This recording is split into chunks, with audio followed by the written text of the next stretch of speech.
İnsan surəsi bir insan necə olmalıdır? Salih insanların, əbrar insanların keyfiyyətləri, əxlaqi xüsusiyyətləri necədir? Bu surə bizə öyrətməkdədir. Əgər o surəyə diqqət etsəniz, birinci məsələ əhdə vəfadır. Çünki Peyğəmbər və onun əhl-i beyti, o cümlədən də bəzi səhabələr İmam Həsən və İmam Hüseyn əleyhiməssalamın sağalması üçün nəzir etdilər və uşaqlar sağalan kimi dərhal nəzirlərinə əməl edib oruc tutdular. Quran bununla bizə mesaj vermək istəyir ki, əhdinizə vəfalı olun. Nəzir etmisənsə, nəzir Allahla bağladığın əhddir. Quranın bir çox ayələrində qəti şəkildə əmr olunur ki, əhdinizə vəfa edin. Qəti əmrlərdəndir. Namaz, oruc kimi əmrlərdəndir. Bilirsiniz, Quranda əmrin bir neçə növü var.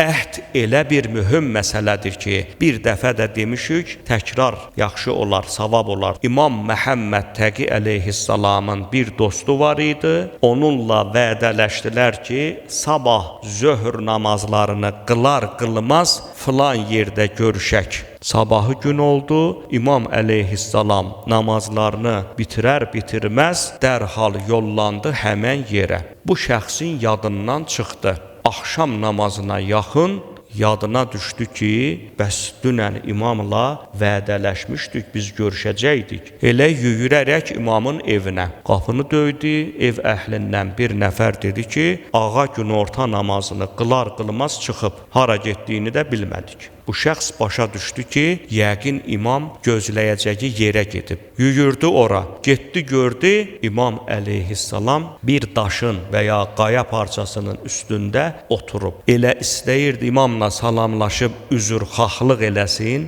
İmam əleyhissalam görün nə buyurdu? Dedi, and olsun Allaha, səni burada 3 gün gözləyəcəkdim. Çünki vədənin müddəti 3 gündür. Bax, bu hədisi biz qulağımıza sırğa etsək, verdiyimiz sözə də lazımı şəkildə əməl edərik. Bəzən deyirik ki, məsələn, saat 12-də Hacı Cavad məscidinin qabağında görüşəcək, adam hələ köynəyinin yaxasını düymələməyib evində, deyir çatıram, az qalıb, yoldayam, tıxacdayam. Olmaz. Həm yalan olaraq bir günahdır və həm də vədəyə xilaflıq kimi bir günahdır. Ən azından bir mesaj yazıb yubanıram və s.